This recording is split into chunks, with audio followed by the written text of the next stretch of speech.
Hello, you wonderful people. If you're reading the title of this video, I am being dead serious. Without being too dramatic, obviously. Other than that, hi, how are you? I'm Brownie.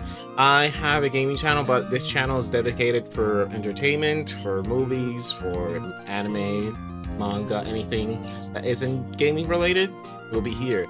So, again, the title of this video, I just got done watching, or just got done reading My Hero Academia, and I was hearing that a lot of people were disappointed of the ending of this series. And now that I watch, sorry, I've read it, I was triggering a lot of people already, not to trigger anymore. Now that I've read all of it, also hi to my birds for saying hi, I do not understand the disappointment people have with this series.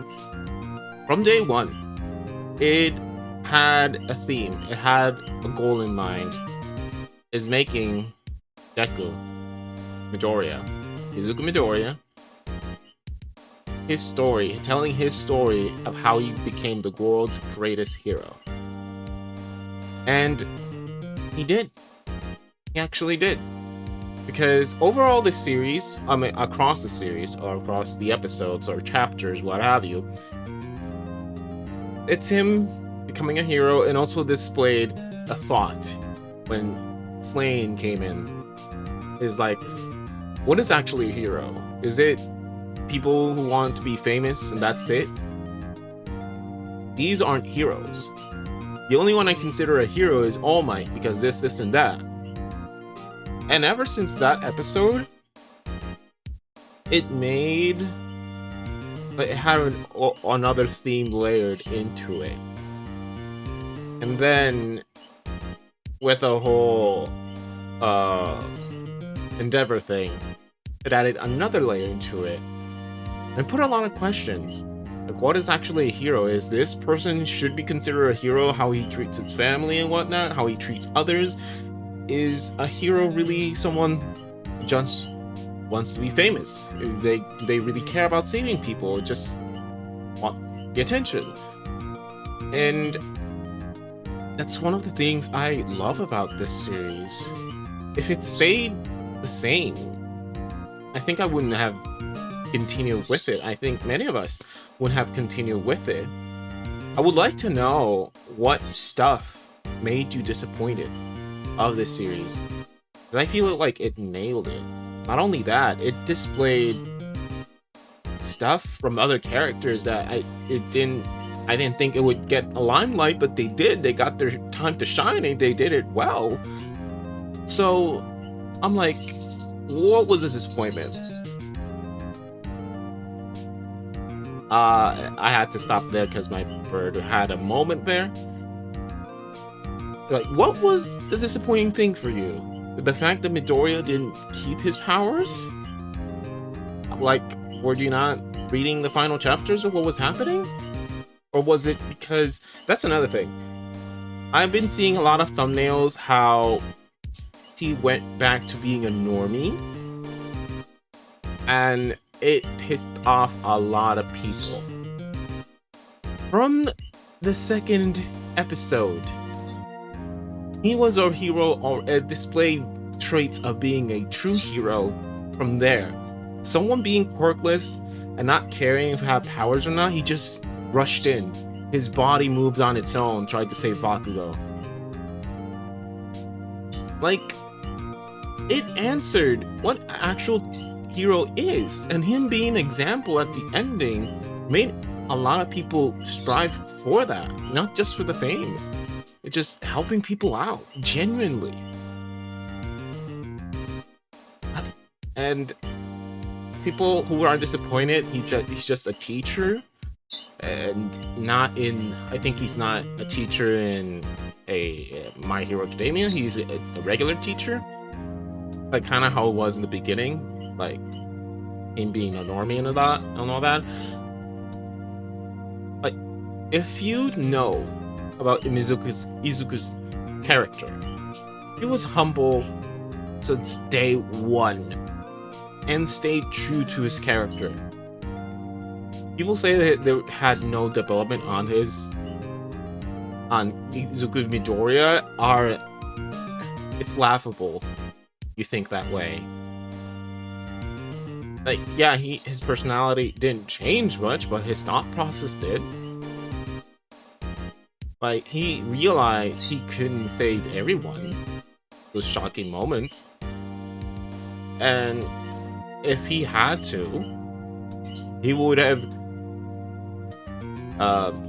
killed by his own hands Shigaraki? Shigaraki, it has another name, but I forgot right now.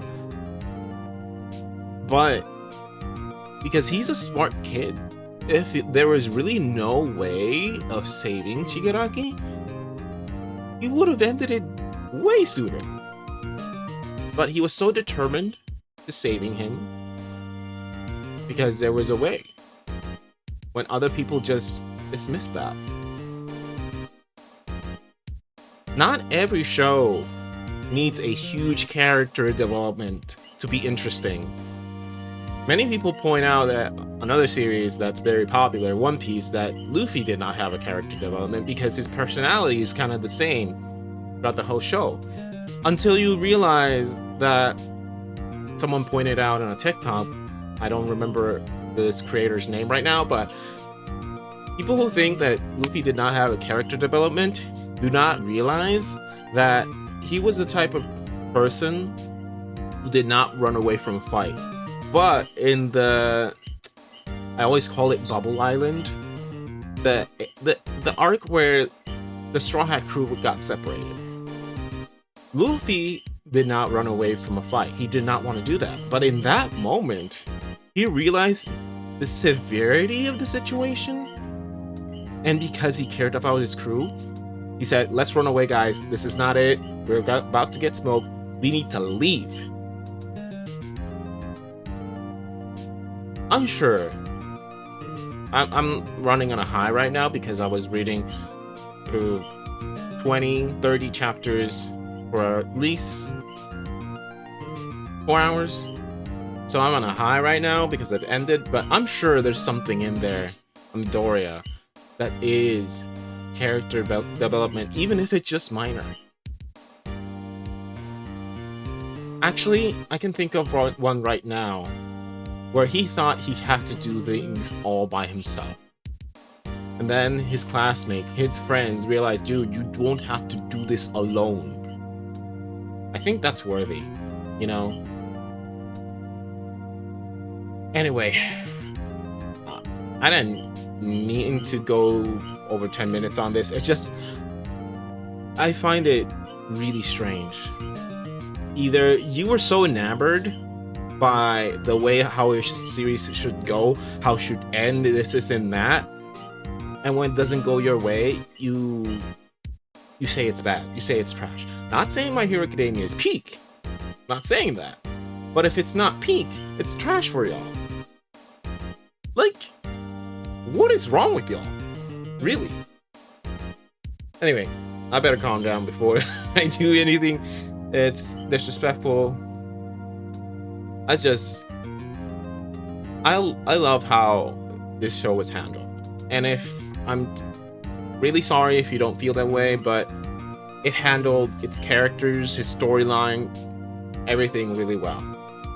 And to you, maybe Izuku Midoriya not being in a high place is not your thing because that would go against his character.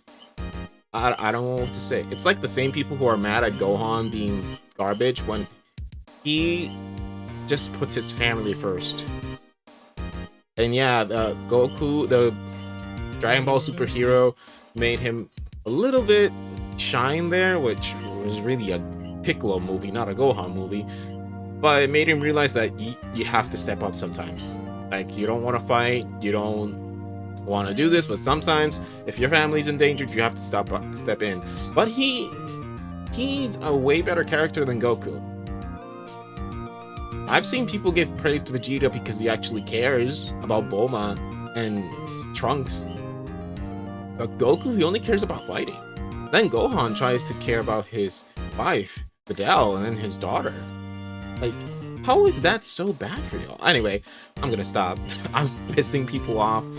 That's not really my intention. I just want to say my piece of this. And the hate for My Hero Academia's ending, I feel like it's because people were so enamored by the theory that it didn't go their way, so that's why they're pissed off. And they're... what's that word people use? Engagement farming? Maybe it's that. I don't know. But anyway, show's good. It's overhated for no reason. Yeah, the fanbase can be crazy, but if you step away from the fanbase and actually see how the series is without them, you'll actually enjoy something. Take it from someone who does not like the majority of Pokemon community or Sonic community and still has a way to just go back to the series, those games. Anyway, Brownie signing off. If you agree with me, welcome. If this message annoyed you, triggered you, I'm sorry, I do not care. But prove me wrong. Like, what else did this show did wrong? Why did it end badly other than it did not end how you wanted, when from day one it displayed how Izuku Midoriya is, how things were like foreshadowing how it would end? Like, prove to me, please, without being a troll. Actually, if you're being a troll, I'm just gonna eliminate you. Easy. But if you actually want to genuinely explain, I'm all ears. Anyway, videos have gone long enough. Hope you have a great day, great afternoon, great evening, great night, but yeah. And until the next video, take care.